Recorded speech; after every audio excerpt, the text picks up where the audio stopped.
آج ہم آل India radio کے ڈائریکٹر جنرل پطرس بخاری کا افسانہ پڑھنے جا رہے ہیں۔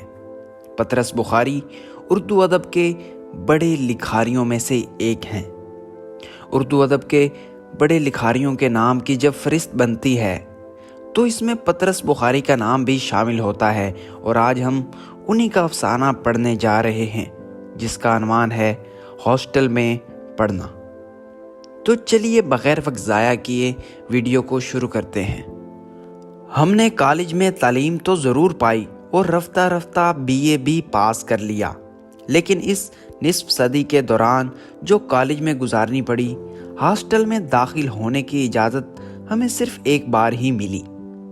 خدا کا یہ فضل ہم پر کب اور کس طرح ہوا، یہ سوال ایک داستان کا محتاج ہے۔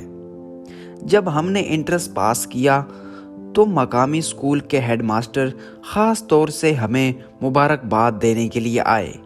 قریبی رشتہ داروں نے دعوتیں کی، محلے والوں نے مٹھائیاں بانٹی، اور ہمارے گھر والوں پر ایک لخت اس بات کا انکشاف ہوا کہ وہ لڑکا جسے آج تک اپنی کوتاہ بینی کی وجہ سے ایک بیکار اور نالائق فرزند سمجھے جا رہے تھے، دراصل لامحدود قابلیتوں کا مالک ہے، جس کی نشو و نما پر بے شمار آنے والی نسلوں کی بہبود کا انحصار ہے۔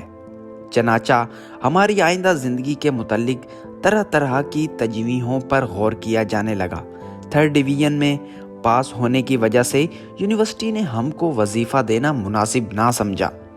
چونکہ ہمارے خاندان نے خدا کے فضل سے آج تک کبھی کسی کے سامنے ہاتھ نہیں پھیلایا، اس لیے وظیفہ نہ ملنا بھی خصوصاً ان رشتہ داروں کے لیے جو رشتے کے لحاظ سے خاندان کے مضافات میں بستے تھے، فخر و مباحات کا باعث بن گیا، اور مرکزی رشتہ داروں نے تو اس کو پاس واضح اور حفظ و مراتب سمجھ کر ممتحنوں کی شرافت و نجات کو بے انتہا سراہا۔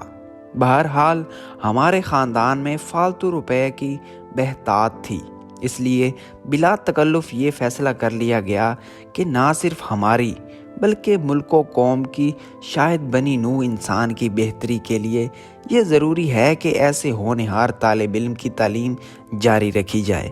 اس بارے میں ہم سے بھی مشورہ لیا گیا۔ عمر بھر میں اس سے پہلے ہمارے کسی معاملے میں ہم سے رائے نہ طلب کی گئی، لیکن اب تو حالات بہت مختلف تھے۔ اب تو ایک غیر جانبدار اور ایماندار مصنف یعنی یونیورسٹی ہماری ہے بیدار مغزی کی تصدیق کر چکی ہے۔ اب بھلا ہمیں کیوں نظر انداز کیا جاتا؟ ہمارا مشورہ یہ تھا کہ فوراً ولایت بھیج دیا جائے۔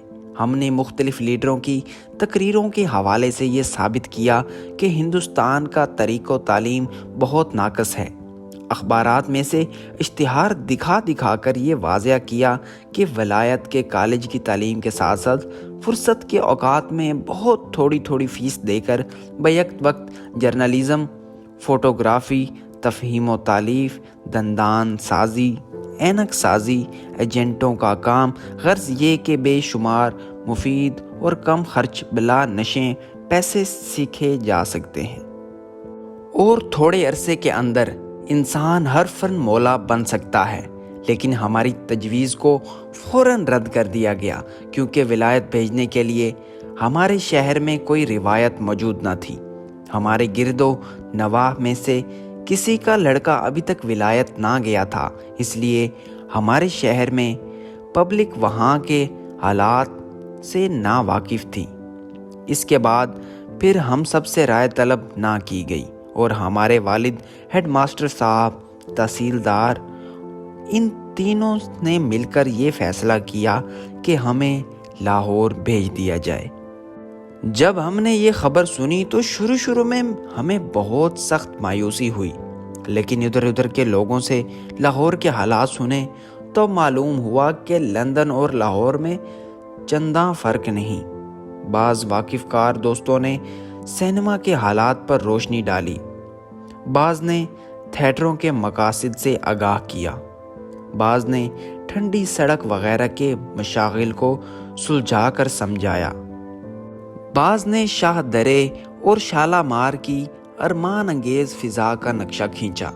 چنانچہ جب لاہور کا جغرافیہ پوری طرح ہمارے ذہن نشین ہو گیا تو یہ ثابت ہوا کہ خوشگوار مقام ہے اور اعلیٰ درجے کی تعلیم حاصل کرنے کے لیے بے حد موزوں۔ اس پر ہم نے اپنی زندگی کا پروگرام واضح کرنا شروع کر دیا، جس میں لکھنے پڑھنے کو جگہ تو ضرور دی گئی، لیکن ایک مناسب حد تک، تاکہ طبیعت پر کوئی ناجائز بوجھ نہ پڑے اور فطرتاً اپنا کام حسن و خوبی کے ساتھ کر سکیں۔ لیکن تحصیلدار اور ہیڈ ماسٹر صاحب کی نیک نیتی یہیں تک محدود نہ رہی۔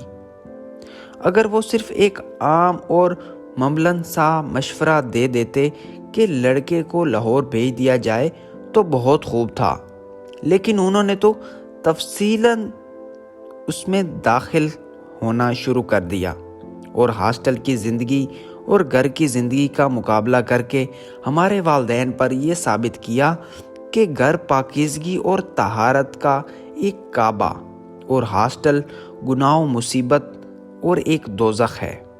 ایک تو یہ کہ وہ چرب زبان، اس پر انہوں نے بے شمار غلط بیانیوں سے کام لیا، چنانچہ گھر والوں کو یقین سا ہو گیا کہ کالج کا ہاسٹل جرائم پیشہ اقوام کی ایک بستی ہے، اور جو طلبہ باہر کے شہروں سے لاہور جاتے ہیں اگر ان کی پوری نگہداشت نہ کی جائے تو اکثر تو شراب یا نشے میں چور سڑک کے کنارے کسی نالی میں گرے ہوئے پائے جاتے ہیں، یا کسی جوئے خانے میں ہزارہ روپے ہار کر خودکشی کر لیتے ہیں، یا پھر فرسٹ ایئر کا امتحان پاس کرنے سے پہلے ہی 10-12 شادیاں کر بیٹھتے ہیں۔ چنانچہ گھر والوں کو یہ سوچنے کی عادت پڑ گئی کہ لڑکے کو کالج میں تو داخل کرایا جائے لیکن ہاسٹل میں نہ رکھا جائے۔ کالج ضرور مگر ہاسٹل میں ہرگز نہیں۔ کالج مفید مگر ہاسٹل مضر۔ وہ بہت ٹھیک مگر یہ ناممکن۔ جب انہوں نے اپنی زندگی کا نصب العین ہی بنا لیا کہ کوئی ایسی ترکیب سوچی جائے جس سے لڑکا ہاسٹل کی زد سے محفوظ رہے، تو کوئی ایسی ترکیب کا سوجھ جانا کیا مشکل تھا۔ ضرورت ایجاد کی ماں ہے۔ چنانچہ از حد غور و خوض کے بعد لاہور میں ہمارے لیے ایک ماموں دریافت کیے گئے اور ان کو ہمارا سرپرست بنا دیا گیا۔ میرے دل میں ان کی عزت پیدا کرنے کے لیے بہت سے شجروں کی ورق گردانی سے مجھ پر یہ ثابت کیا گیا کہ وہ واقعہ میں ہی میرے ماموں ہیں۔ مجھے بتایا گیا کہ جب میں شیرخوار بچہ تھا تو وہ مجھ سے انتہا محبت کیا کرتے تھے۔ چنانچہ یہ فیصلہ ہوا کہ ہم پڑھیں کالج میں اور رہیں ماموں کے گھر۔ اس سے علم کا جو ولولہ ہمارے اندر اٹھ رہا تھا وہ کچھ بیٹھ سا گیا۔ ہم نے سوچا یہ ماموں لوگ اپنی سرپرستی کے اس سے علم کا جو ایک ولولہ سا ہمارے دل میں اٹھ رہا تھا وہ بیٹھ سا گیا۔ ہم نے سوچا یہ ماموں لوگ اپنی سرپرستی کے زعم میں والدین سے بھی زیادہ احتیاط برتیں گے، جس کا نتیجہ یہ ہوگا کہ ہماری دماغی اور روحانی قوا کو پھولنے پھالنے کا موقع نہیں ملے گا اور تعلیم کا اصلی مقصد ہی فوت ہو جائے گا۔ چنانچہ وہی ہوا جس کا ہمیں خوف تھا۔ ہم روز بروز مرجھاتے چلے گئے اور ہمارے دماغ پر پھپھوند سی جمنے لگی۔ سینما جانے کی اجازت کبھی کبھار مل جاتی، لیکن اس شرط پر کہ بچوں کو بھی ساتھ لے جاؤ۔ اس صحتہ میں بھلا سینما سے کیا اخذ کیا جا سکتا ہے؟ تھیٹر کے معاملے میں ہماری معلومات اندر صبح کے آگے بڑھنے نہ پاتی۔ تیرنا ہمیں نہ آیا کیونکہ ہمارے ماموں کا ایک مشہور قول ہے کہ ڈوبتا وہی ہے جو تیراک ہو، جسے تیرنا نہ آتا ہو وہ پانی میں گھستا ہی نہیں۔ گھر آنے جانے والے دوستوں کا انتخاب ماموں کے ہاتھ میں تھا۔ کوٹ کتنا لمبا پہنا جائے اور بال کتنے لمبے رکھے جائیں، ان کے متعلقہ ہدایات بہت کڑی تھیں۔ ہفتے میں 2 بار گھر خط لکھنا ضروری تھا۔ سگریٹ غسل خانے میں چھپ کر پیتے تھے۔ گانے بجانے کی سخت معاونت تھی۔ یہ سپاہیانہ زندگی ہمیں راس نہ آئی۔ یوں تو دوستوں سے ملاقات بھی ہو جاتی تھی، سیر کو بھی چلے جاتے تھے، ہنس بول بھی لیتے تھے، لیکن وہ جو زندگی میں ایک آزادی، ایک فراخی، ایک وابستگی ہونی چاہیے، وہ ہمیں نصیب نہ ہوئی۔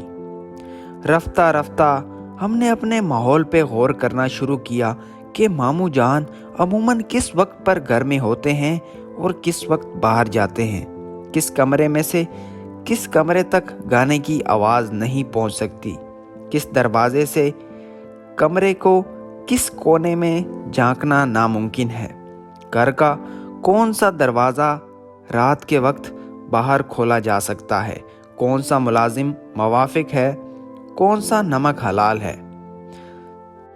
جب تجربے اور مطالعے سے ان باتوں کا اچھی طرح اندازہ ہو گیا تو ہم نے اس زندگی میں بھی نشو و نما کے لیے چند گنجائشیں پیدا کر لیں، لیکن پھر بھی ہم روز دیکھتے تھے کہ ہاسٹل میں رہنے والے طلبہ کس طرح اپنے پاؤں پر کھڑے ہو کر زندگی کی شاہراہ پر چل رہے ہیں۔ ہم ان کی زندگی پر رشک کرنے لگے۔ اپنی زندگی کو سدھارنے کی خواہش میں ہمارے دل میں روز بروز خواہش بڑھتی گئی۔ ہم نے دل سے کہا، والدین کی نافرمانی کسی مذہب میں جائز نہیں، لیکن ان کی خدمت میں درخواست کرنا، ان کے سامنے اپنی ناقص رائے کا اظہار کرنا، ان کو صحیح واقعیت سے آگاہ کرنا میرا فرض ہے، اور دنیا کی کوئی طاقت مجھے اپنی ادائیگی سے باز نہیں رکھ سکتی۔ چنانچہ جب گرمیوں کی تعطیلات میں وطن کو واپس گیا، چند مختصر جامعہ اور مؤثر تقریریں اپنے دماغ میں تیار رکھیں۔ گھر والوں کو ہاسٹل پر سب سے بڑا اعتراض یہ تھا کہ وہاں کی آزادی نوجوانوں کے لیے از حد مضر ہوتی ہے۔ اس غلط فہمی کو دور کرنے کے لیے ہزاراں واقعات ایسے تصنیف کیے جن سے ہاسٹل کے قواعد کی سختی پر ان پر اچھی طرح روشن ہو جائے۔ سپرنٹینڈنٹ صاحب کے ظلم و تشدد کی چند مثالیں رکت انگیز بے پیرا میں سنا دیں۔ آنکھیں بند کر کے ایک آہ بھری بیچارہ اشکاگگ کا واقعہ بیان کیا کہ ایک دن شام کے وقت وہ بیچارہ ہاسٹل کو واپس آ رہا تھا، چلتے چلتے پاؤں میں موچ آ گئی، 2 منٹ دیر سے پہنچا، صرف 2 منٹ بس صاحب۔ اس پر سپرنٹینڈنٹ صاحب نے فوراً تار دے کر اس کے والد کو بلوا لیا، پولیس سے تحقیقات کرنے کو کہا اور مہینے بھر کے لیے اس کی جیب خرچی کو بند کر دیا۔ توبہ ہے الہی! لیکن یہ واقعہ سن کر گھر والے لوگ سپرنٹینڈنٹ کے خلاف ہو گئے۔ ہاسٹل کی خوبی ان پر واضح نہ ہوئی۔ پھر ایک دن موقع پا کر بیچارے محمود کا واقعہ بیان کیا کہ ایک دفعہ شامت اعمال بیچارہ سینما دیکھنے چلا گیا۔ قصور اس سے یہ ہوا کہ 1 روپے والے درجے میں جانے کی بجائے وہ 2 روپے والے درجے میں چلا گیا۔ بس اتنی سی فضول خرچی پر اسے عمر بھر سینما جانے کی معاملت ہو گئی۔ لیکن اس سے بھی گھر والے متاثر نہ ہوئے۔ ان کے رویے سے مجھے فوراً احساس ہوا کہ 1 روپے اور 2 روپے کی بجائے 8 آنا اور 1 روپے کہنا چاہیے تھا۔ انہیں ناکام کوششوں میں تعطیلات گزر گئیں اور ہم نے پھر ماموں کی چوکھٹ پر آ کر سجدہ کیا۔ اگلی گرمی کی چھٹیوں میں جب ہم پھر گئے تو ہم نے ایک ڈھنگ اختیار کیا۔ 2 سال تعلیم پانے کے بعد ہمارے خیالات میں پختگی سی آ گئی۔ پچھلے سال ہاسٹل کی حمایت میں جو دلائل ہم نے پیش کی تھی، اب وہ نہایت ہی بدی معلوم ہونے لگی تھی۔ اب ہم نے اس موضوع پر ایک لیکچر دیا کہ جو شخص ہاسٹل کی زندگی سے محروم ہو جاتا ہے اس کی شخصیت نامکمل رہ جاتی ہے۔ ہاسٹل سے باہر شخصیت پنپنے نہیں پاتی۔ چند دن تو ہم اس پر فلسفانہ گفتگو کرتے رہے، نفسیات کے نقطہ نظر سے اس پر روشنی ڈالی، لیکن ہمیں یوں محسوس ہوا کہ بغیر مثالوں کے کام نہیں چلے گا، اور جب مثالیں دینے کی نوبت آئی تو ذرا دقت محسوس ہوئی۔ ناظرین، ویڈیو زیادہ لمبی ہونے کی وجہ سے یہ یہیں پر ختم کی جاتی ہے۔ اس کا پارٹ 2 لے کر بہت جلد لوٹیں گے۔ شکریہ۔